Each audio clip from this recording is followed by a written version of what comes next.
Hi everybody, how's it going today? Thanks for watching. I'm in our calving barn here this morning. Most of the girls are laying down. I thought it'd be interesting. Had some time. We got about 2 inches of rain here 2 days ago and the day before. Together over those 2 days, about 2 inches of rain, so not really a whole lot going on here the last couple days. Thought it'd be interesting to go look at some cows, look at some of our current highest producing cows in the herd, and also look at the highest lifetime production cows in our herd. So made a couple lists. On the one list I've got the oldest 20 or so cows in the herd, and then I went through all those to see who was our highest lifetime milk production cow, highest lifetime butterfat production cow, and highest lifetime protein production cow. And interestingly, they're all different cows. 2 of them are 7th lactation, the highest in butterfat and the highest in protein. They're both dry, both pregnant, going to have a calf within the next 2 months. And then the highest production cow as far as pounds of milk, she is 8th lactation. She's also pregnant. She's in pen 6, which is our late lactation pen. So she'll be going dry here in the next couple weeks.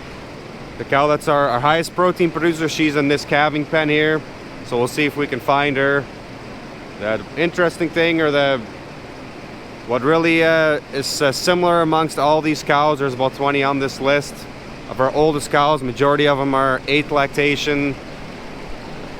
Few of them are 7th lactation, but what they all have in combination is they have very limited health events even from back when they were calves all the way up through until now, which is not a surprise. They're also very good at getting pregnant after calving again, so they're easy to breed back. That's something that I noticed when I was just going through some of their records.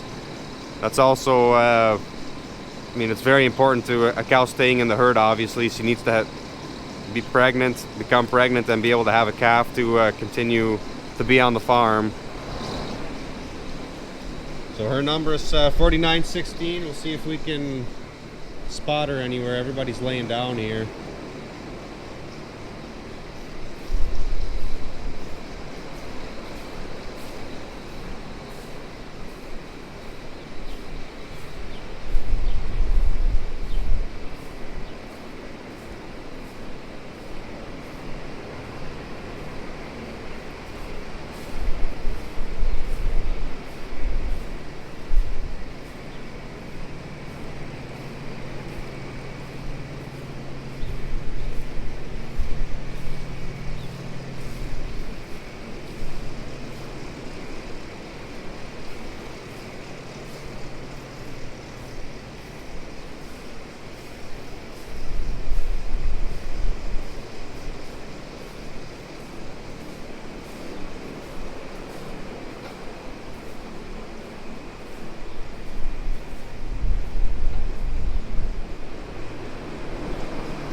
We'll have to look on the other side here. So we've got 2 pens here that we calve cows out in, but we essentially just treat them as one. When we move cows into this barn, we just load more cows onto whichever side has the less number of cows in it. They're treated as a single pen essentially. We'll see if we can find her in here. She should be in here somewhere.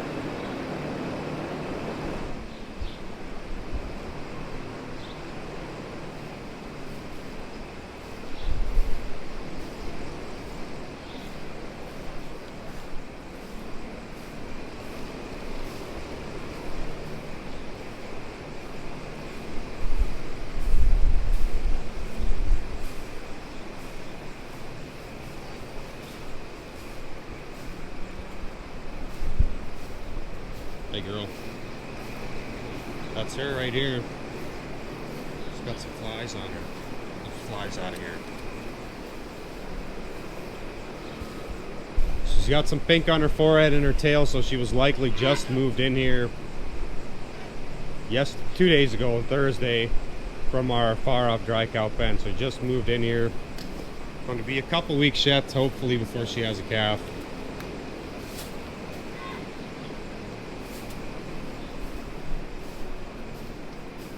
Just incredible to think how much milk this cow has produced over her lifetime, how much she has given back to the farm, and a lot of what has to do with her being on the farm so long is just good nutrition, keeping her comfortable, good health care, and yeah, just making sure that she's well taken care of. Old cow, she's got to be approaching 10 years old. I didn't look at her age, but she's got to be, if she's 7th going into 8th lactation here. We'll see if we can find the other 2 here, and then we'll go look at some of the current high producers on the farm here.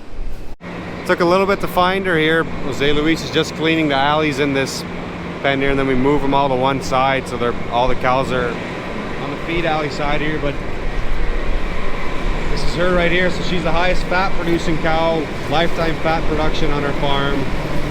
She's produced over 10,000 pounds of fat over her lifetime so far. And I didn't mention it when I was in the other barn there, that 4916, she's produced over 7,500 pounds of protein in her lifetime. So it's a lot of components that these cows have produced. Nice looking cow actually still. It's Swiss. Also an old girl, but not quite as old as she is. Her udder still looks really good actually. That's a nice cow. Hey girl. 54.90. We've got quite a few of these 5,000 numbers here in this pen 47. Some of them 8th lactation, so here in the next couple months we'll have a few 9th lactation cows in the herd. We don't have any currently, but there's about let's see here, 1, 2, 3 8th lactation that are going to be calving here within the next couple months.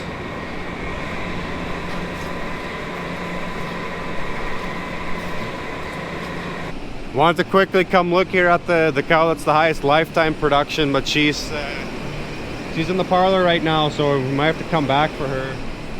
She's produced what was it here, 254,000 pounds of milk in her lifetime, which is an incredible amount of milk to think about. It's like 30,000 gallons worth of milk almost over her entire lifetime.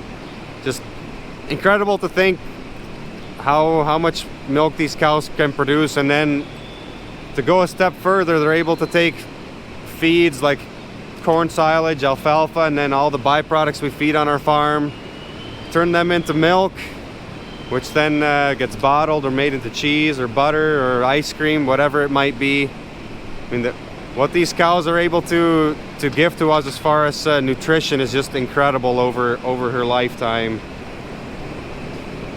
We need more cows like these 3 here that I want to show you here this morning. Those old cows really help keep the average production of the farm up. The more older cows we have, the higher our average production. But I thought it'd also be interesting to go look at a few cows that are currently our highest producing cows in the herd based on energy corrected milk, and I'll talk maybe more about that when we get to the barn here. Pen 9, it's one of our high production pens. They came back from the parlor here about an hour and a half ago. They're just being fed now. So I'm gonna go see if I can find a couple cows in there that I'm looking for, that I have on my list here. Show you guys our some of our current highest producing cows in the herd in our north barn here now. So this would be our pen 9, our pen 10 here. So these are all, just about all 3rd lactation A2 A2 cows. So this is 100% A2 A2 pen. And then these would be mainly 1st and 2nd, some 3rd. And these would be all non-A2 A2 cows. And then the far side of the barn, there's 2 pens of 1st and 2nd lactation that are A2 A2 100%. There's a couple cows in this pen here. Let's see if I can find them here quick. Yeah, there's one that's producing 191 pounds energy corrected, according to the last test anyways, sometimes that can be off a little, but I did go through and look at some of these. Sometimes you get kind of an outlier of a test, but most of these were kind of in the window of what their previous tests were. But energy corrected milk, essentially what that means is it's taking into account their pounds of milk production and also their fat and protein content, and it's a formula that'll give you energy corrected milk. And that's kind of what I'm looking at more so, instead of just looking at milk production, because that really our goal is to ship a lot of pounds of butter, fat, and protein, so energy corrected milk takes that into account. So these this one cow in particular that I want to look for here in this pen, her number is 9619. I think she must be what is she, she's a third lactation cow, producing 190 pounds of energy corrected milk according to her test here last month, which is an incredible amount of milk, incredible amount of fat and protein that she's producing. It's just crazy to think, because on average this pen is eating like 65-ish pounds of dry matter, but she must be eating over 80 pounds dry matter of feed a day to be able to produce that amount of milk. We'll see if we can find her here. I'm assuming, because these girls just came back from the parlor not that long ago and they were just fed, so there's a good chance she's going to be eating here, because more than likely she spends quite a bit of time eating. These cows are able to provide for us. They're able to turn low calorie foods into high calorie, high protein foods that we're able to consume as people, and just incredible what cows are able to do and provide for us. And I think if we're comparing cows to other sources of protein, I think the dairy cow is, it's tough to beat a dairy cow. She's producing milk, which is high in protein, high in energy, and then at the end of her productive life, she also provides us with beef. So just incredible what a dairy cow can do. And when you think about all the byproducts we're able to feed that otherwise would be a waste, that are not usable for us in any way, and she can turn those things into food for us, it's just yeah, amazing what a dairy cow can do. We'll see if we can find her here. Her number is 9612.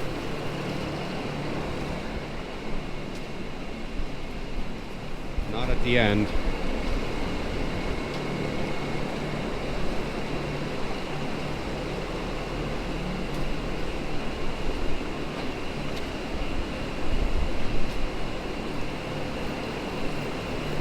I would imagine that she spends most of her time eating, drinking, and laying down. I don't think that she walks around the pens too much.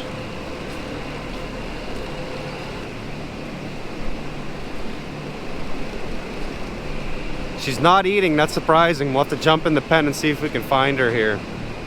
I didn't have to walk far into the pen, she's right here. So she's possibly ate already, I'm assuming. Hi, girl.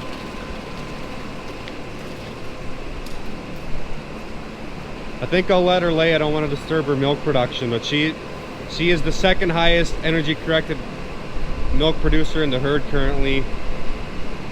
It's kind of dark here. I don't know if you guys can see it, but it's extremely foggy this morning. I can actually see the fog in the barn here. The camera probably won't pick it up very good, but this girl's producing 191 pounds of energy corrected milk, and there is one cow in our, I think there's pen 4, she's producing 192 pounds. So we're testing again next week Tuesday, so she's got the opportunity to try and one-up her. You'll have to give it your best, girl.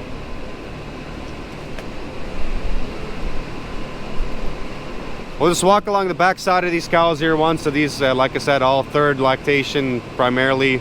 Just came back from the parlor not too significantly long ago.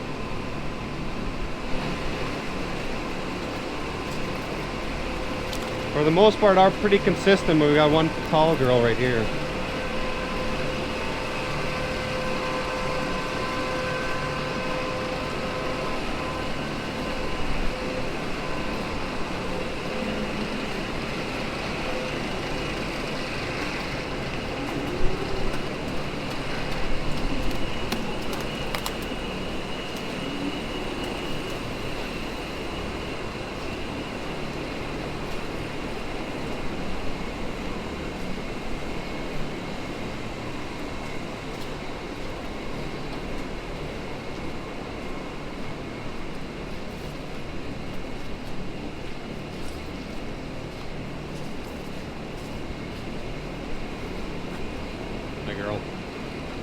we'll maybe see if that cow that's our lifetime highest producer in as far as pounds of milk, we'll see if she's back from the parlor yet.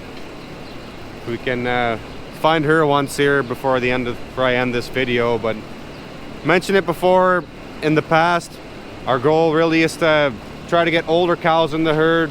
Older cows not only produce more milk, but typically have higher components, higher butterfat, higher protein, and it really reduces the amount of heifer calves that we need to raise, which then in turn means we can breed more to beef, which then we'd have more beef calves to sell. And it all kind of ties in together. But the flip side of it is the more older cows you have, I mean, older cows tend to have higher somatic cell count, higher mastitis rate, higher chance of problems when they're transitioning into milk production after calving. But all those things, I think, are things that we can control and things that we can improve and do better on. And the better that we can do in those areas, the more older cows we can tentatively keep in our herd. And I think going forward in the future, I mean, we're spending a lot of effort in genetics at looking at cows that will last longer in the herd, not necessarily looking at just milk production, butterfat and protein anymore, and we haven't been doing that for quite a long time. But really the last few years, really focusing on longevity, trying to get cows in the herd that will stick around. We're currently we have 28% first lactation or so, and that's kind of my goal, to be in that area. I mean, the lower we can get our first lactation cows, the higher in theory we have of second, third, fourth plus lactation cows in the herd, if we're sticking to the same amount of total cows. But it's not easy to get there, and you can't force it either, because obviously you have to do what's right for the cow. If it's time for a cow to leave our farm, if her milk quality has dropped, if she's struggling with mastitis, struggling with lameness, whatever it might be, if we can sell her for beef prior to her getting to that point to where she's too sick to be able to sell for beef, I mean, that's what we need to do. It doesn't make sense to hang on to cows just because we want to have older cows in the herd. We have to make smart decisions, and that's not just smart for us, but also smart for these cows. I mean, they give back so much to us, so it's important that we respect them and make sure that we treat them as good as we possibly can. And if we do that, these cows will do the same to us. We take care of them, they'll take care of us.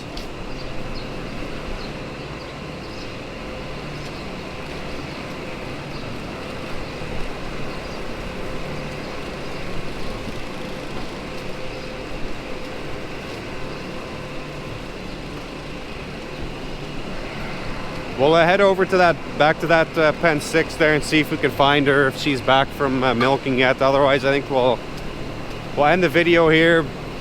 Didn't have much special going on here, so I thought we could look at these cows here this week. We're just starting to come back from the parlor here, so we'll see if we can get lucky and find her here quick. 49.67 was her number. Double check to make sure here. Yeah, 49.67.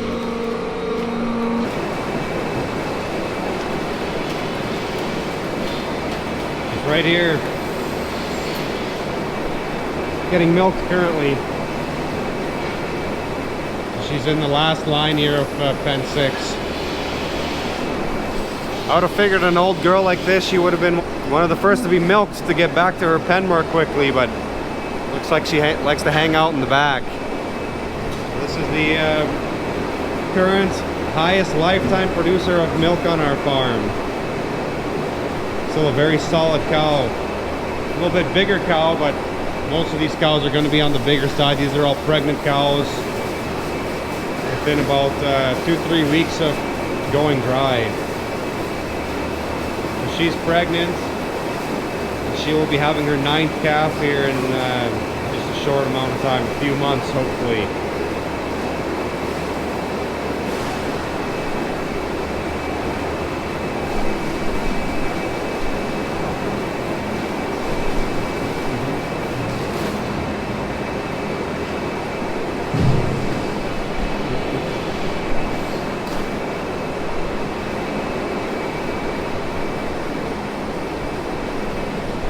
I think we'll end the video here. You got questions, comments, post them down below. Appreciate you guys watching, and hopefully we'll see you in the next video.